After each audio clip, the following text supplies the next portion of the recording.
Good evening. In this session, we are going to discuss about Schmitt Trigger.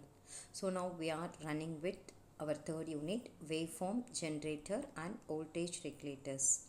In the previous sessions, we have discussed about comparators, then sine wave generators, right?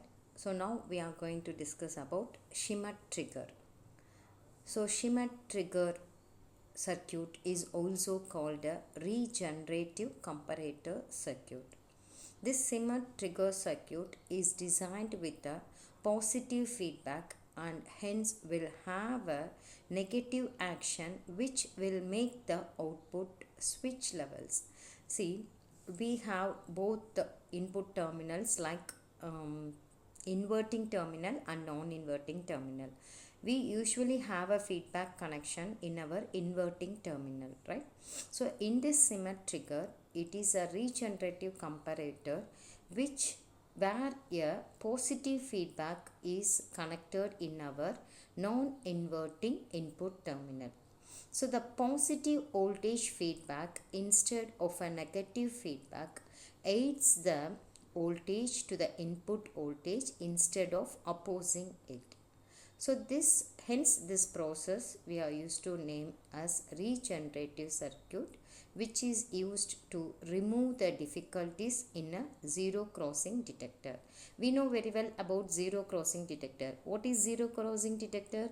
See, zero crossing detector means for a particular voltage, if voltage crosses the zero, then we need to, because it is used in a low frequency signals, it occurs due to low frequency signals and input noise voltages. Okay, so typically an inverting comparator circuit is with a positive feedback.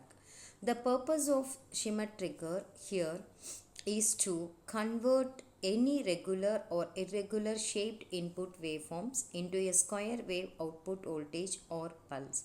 It is also called as squaring circuit since whatever waveform may be your input, it converts in its output as a square waveform.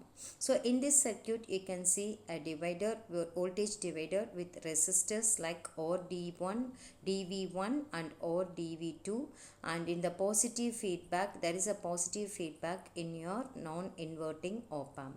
So in the values of OR-D1 and OR-DV2 or the resistance value of OR-PAR. OR-PAR is nothing but parallel resistance. Okay. So the voltage across OR1 is fed back to the non-inverting input. The input voltage VI triggers or changes the state of output V out every time it exceeds its voltage levels above a certain threshold value called upper threshold value and lower threshold value.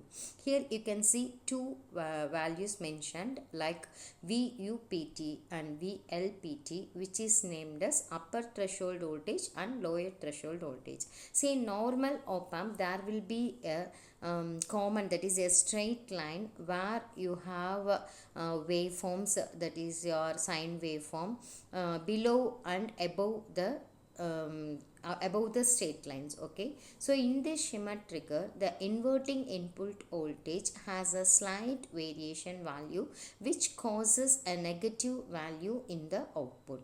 So the negative value voltage is fed back to the non-inverting terminal of the op-amp through the voltage divider, and the value of the negative voltage that is fed back to the positive terminal becomes higher. So the value of negative voltage becomes again lower until the circuit is driven into the negative saturation region. So thus the value, you can see the waveform. This is the output waveform here. We are giving input. Input is like plus VSAT and minus VSAT. So whatever waveform may be your input, your output will be square waveform. So you can see the upper threshold voltage and lower threshold voltage in the waveform. So in upper threshold voltage means you make it plus V saturation, it falls on plus V saturation, and lower threshold voltage means it falls on minus V saturation voltage. Thus the value of the positive voltage that is fed back to the positive terminal becomes higher. The value of the positive voltage becomes again higher until the circuit is driven into positive saturation, that is plus VSAT. This is why the circuit is also named as regenerative comparator circuit. Okay, so here we are all the upper threshold voltage. This is nothing but what is upper threshold voltage and lower threshold voltage. So in your upper threshold voltage, that is the voltage across RD1 is called lower threshold voltage, and the voltage across RDV2 is said to be as upper threshold voltages. So here we are introducing another law that is said to be as hysteresis characteristics. The comparator circuit with a positive voltage, and it is used to deadband condition which can occur in the output. Hysteresis voltage is nothing but your voltage, your upper threshold voltage minus your lower threshold voltage, and this is characteristics of your hysteresis, characteristics of our Schmitt trigger, and input output characteristics of hysteresis voltage for lower threshold voltage and upper threshold voltage.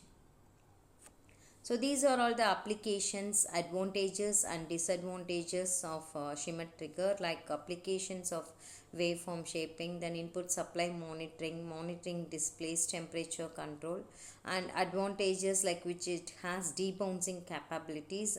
But the disadvantages here, it is increased complexity and very slower response, and potential temperature is too sensitivity. These are all the disadvantages of Schmitt trigger.